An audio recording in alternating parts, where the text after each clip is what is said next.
அமெரிக்காவில் வசிக்கும் இலங்கையர்களை நாடு கடத்தப் போவதாக டொனால்ட் ட்ரம்ப் அறிவித்துள்ளார். ஏன் இந்த நடவடிக்கை?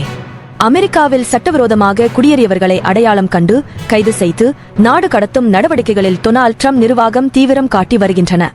சமீபத்தில் 538 பேர் கைது செய்யப்பட்டு அவர்களில் நூற்றுக்கணக்கானோர் ராணுவ விமானங்கள் மூலம் நாடு கடத்தப்பட்டுள்ளனர்.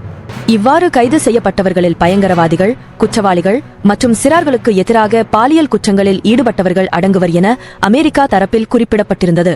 உலகெங்கிலும் உள்ள பல நாடுகளைச் சேர்ந்த 14,45,549 பேர் கொண்ட பட்டியலை புதிய அமெரிக்க நிர்வாகம் இப்போது அமெரிக்காவில் சட்டவிரோதமாக வசித்து வரும் பட்டியலில் சேர்த்துள்ளது. இந்த வகையில் புதிய அமெரிக்க நிர்வாகத்தால் நாடு கடத்தப்பட திட்டமிடப்பட்டுள்ள சட்டவிரோத வெளிநாட்டினரில் 3065 இலங்கையர்களும் அடங்குவதாக குடிவரவு மற்றும் சுங்க அமலாக்கத்துறை அறிவித்துள்ளது.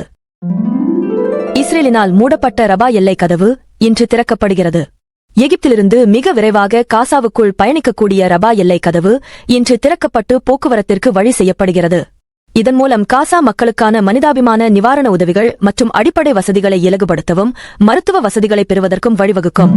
அதேவேளை காசா மக்களை ஜோர்தானுக்கும் எகிப்துக்கும் குடியேற்ற டொனால்ட் ட்ரம்ப் நிர்வாகம் தீவிரம் காட்டி வருவதாக செய்திகள் கூறுகின்றது. இவ்வகையில் நேற்று இஸ்ரேலுக்கு சமூகமளித்த அமெரிக்க தூதுவர் இஸ்ரேலிய பிரதமர் பெஞ்சமின் நெத்தன்யாகுவுடன் மேற்படி விடயத்தை கலந்தாலோசித்துள்ளார். எனினும் எகிப்து மற்றும் ஜோர்தானும் மேற்படி டொனால்ட் ட்ரம்பின் திட்டத்தை முதல் கட்டமாக நிராகரித்துள்ளது. இது பற்றி கருத்து தெரிவித்த டொனால்ட் ட்ரம்ப், எகிப்து மற்றும் ஜோர்தான் தலைவர்கள் எனது நண்பர்கள், அவர்களை எப்படி சம்மதிக்க செய்ய வேண்டும் என்று எனக்கு தெரியும் என ஊடகங்களுக்கு குறிப்பிட்டுள்ளார். காசா மக்களை நாடு கடத்தும் டொனால்ட் ட்ரம்பின் யோசனைக்கு எதிர்ப்பு தெரிவிக்கும் முகமாக ஆயிரக்கணக்கான எகிப்தியர்கள் ரபார் எல்லையில் இன்று ஒன்று கூடி பேரணியில் ஈடுபட தயாராகி வருகின்றனர்.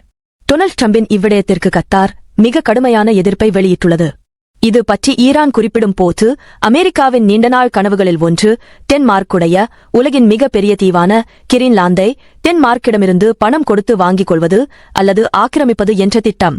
இந்த வகையில் ஐஸ் பிரதேசமான டென்மார்க்கினை ஆக்கிரமித்து அங்கு இஸ்ரேலிய மக்களை குடியேற்றும்படி மிக தெளிவாக ஈரான் தனது ஆலோசனையை அமெரிக்காவுக்கு தெரிவித்துள்ளது. இது பற்றி ஹமாஸ் குறிப்பிடும் போது, காசா மக்கள் காசாவிலிருந்து வலுக்கட்டாயமாக வெளியேற்றப்பட்டால் நாங்கள் அக்ஸா வெள்ளம் பகுதி 2 எனும் அடுத்த போரினை இஸ்ரேலுக்கு எதிராக ஆரம்பிப்பதில் கொஞ்சம் கூட பின் நிற்கப் போவதில்லை என செய்தி வெளியிட்டுள்ளனர்.